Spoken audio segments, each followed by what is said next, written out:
Samsung just announced their brand new Galaxy S26 lineup, the Galaxy Buds 4 and the Buds 4 Pro, and I'm here in San Francisco to learn exactly what is coming. Now first we have the newest flagship smartphone with one of the coolest innovative privacy-first features that I have seen in a very long time. And then these are their next generation premium earbuds, and they are bringing some really big upgrades in terms of sound quality, noise cancellation, and the Galaxy AI features. So what's up, s'mores? I'm Shannon Morse. Welcome to my YouTube channel. I had the opportunity to get hands-on with these, but I'm gonna hold most of my thoughts for the full review.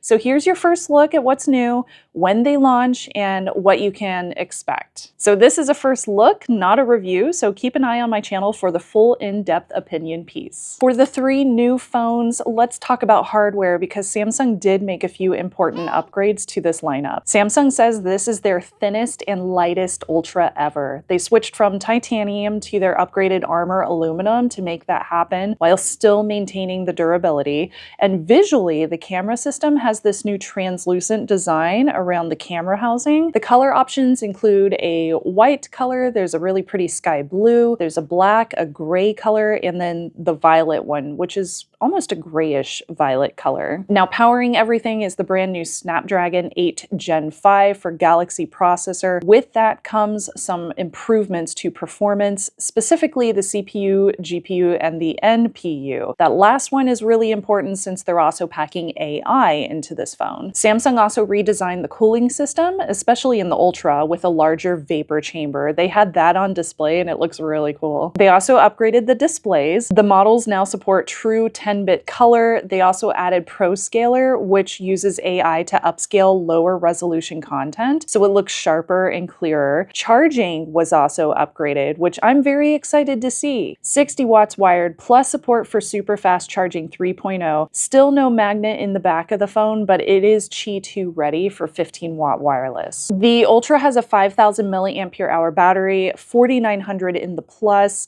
There are quite a few camera upgrades this year too. The Ultra has a wider aperture, letting in nearly 50% more light, which that's amazing. I'm so excited to use this. It means better low light photos and videos. They also improved Nightography video, which reduces the noise and captures brighter footage in dark environments. Now, one of the coolest features is this improved video stabilization. Basically, it's kind of like having a gimbal built into your phone, which could be amazing for creators or people that have had a few too many and they can't quite keep their phone steady at a concert. I'm sure you know what I'm talking about. They also added 8K video improvements. There's lossless video for pro users, AI auto framing, and a better selfie processing, including more accurate skin tones. So for the specs here, and of course in my full review, I'll give you like every single spec that you ever want to know. But for the basic specs, you've got that 200 megapixel wide main camera. It's an f1.4 aperture. That aperture sounds really appealing. There's also an ultra wide 50 megapixel f1.9, a 50 megapixel telephoto f2.9, and a 10 megapixel f2.4 telephoto.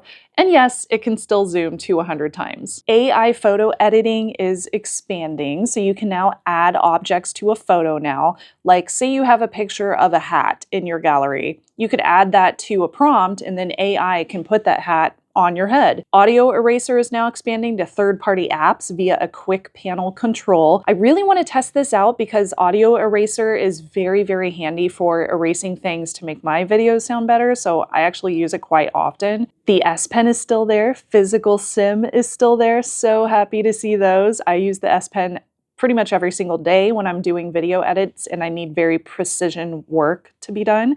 Honestly, thank the goddesses because I use both of these. But I also wanted to get to the security and privacy features too. Samsung did introduce this thing called Privacy Display, which is a hardware level feature available only in the Ultra that will disable certain pictures to make the screen private whenever you're looking at it from an angle. So if you have a nosy neighbor, they can't see your PIN code as you type it in anymore. That's actually a huge deal, and I posted a full video about it on my channel, so go watch that for everything you want to know. I was geeking out about this thing for like an hour straight just talking to the Samsung reps about it. I was dorking out. I'm like very excited about this. Samsung also has call screening now. Now this is AI-powered call screening, which will help prevent scam calls, social engineering attacks. They also introduce privacy alerts, which will warn you if apps try to access sensitive data. They're expanding Knox security protections, including post-quantum cryptography, which protects firmware and system processes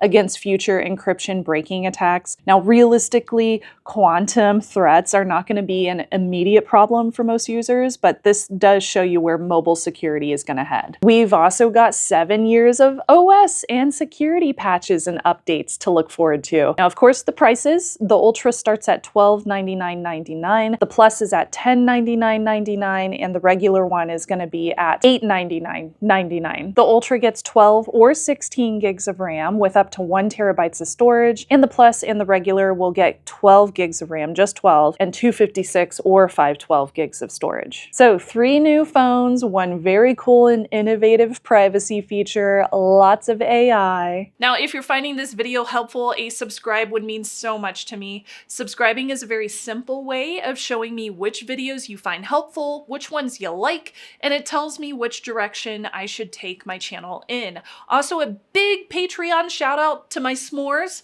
You can join them and support my channel by going over to patreon.com/Shannon Morse for perks like early video access and my private Discord. Videos like this one, even though I traveled to San Francisco for this announcement, videos like this are not sponsored. So I always really appreciate the support that y'all give me over on Patreon and right here with YouTube memberships. Now, as usual, all the videos on my channel are free to watch, and I thank my YouTube members and my patrons for making that possible. Samsung just confirmed that pre-orders launch on February 26th, and the Galaxy Buds 4 series officially launches on March 11th.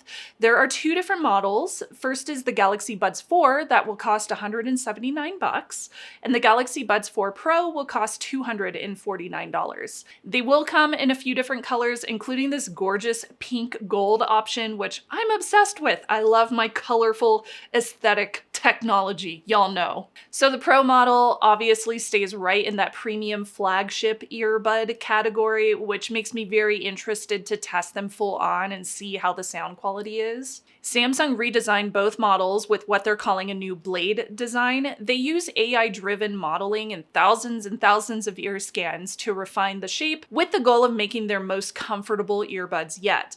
Both of these models look very similar from the outside, but the Pro version includes ear tips for a tighter seal, while the regular Buds 4 have a more open design.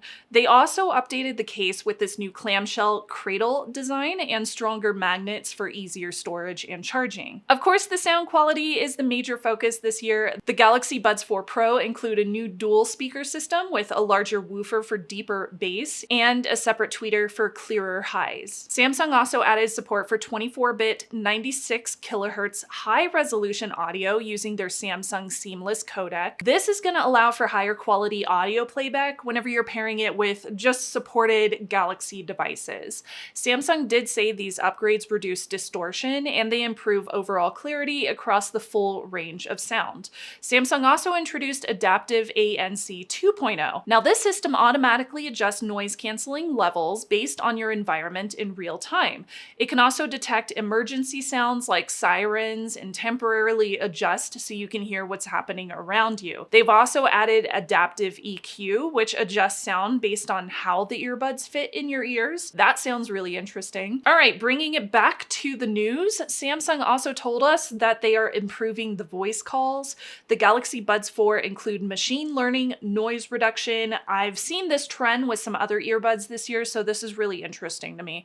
Dedicated voice pickup hardware and higher bandwidth Bluetooth audio, which should result in clearer call quality, especially in noisy environments. HD voice support depends on your carrier and device compatibility. Now, one of the biggest additions is deeper Galaxy AI integration. Yay! When paired with a Galaxy phone, users can access Bixby or Google Gemini hands-free directly through the earbuds. Samsung also confirmed live translate support for like 22 languages languages, including Japanese. I'm really intrigued by that. I'm actually going to Japan in like a month, so it's the perfect scenario to test this. I'm super excited to test this. This allows real-time translation during conversations and phone calls directly through the earbuds. This feature requires a compatible Galaxy device. Now, battery life is similar to the previous generation as well. Galaxy Buds 4 Pro offers up to 6 hours with noise canceling on, up to 30 hours total with the charging case. The Galaxy Buds 4 offers slightly less due to the smaller design. There's definitely a tighter integration with Galaxy phones and tablets, obviously. We're seeing that from this announcement. This also includes instant pairing, built-in controls in the quick settings panel, and seamless switching between devices. Some features like the high-resolution audio and live translate, those are going to be exclusive to Galaxy devices. So again, this is not a full review yet, but based on the briefing, Samsung is clearly focusing on 3 different main areas. You've got your improved sound quality, the smarter adaptive features, and deeper AI integration. The Galaxy Buds 4 Pro in particular look like Samsung's most advanced earbuds so far, which I'm not surprised given the way that they've been going with these the past few years. I am going to be testing these myself once I get a review unit in, so we're going to see how they actually perform in real-world usage. Are you interested in the Galaxy Buds 4 Pro? Let me know down in the comments. Are you interested in these devices? I do have some of these in hand for my full review and testing. So again, make sure to subscribe down below. There's a little button down below that you can hit to subscribe, and it's totally free to do so. And thank you so much again for checking out my video, and I'll see you soon. Bye, y'all.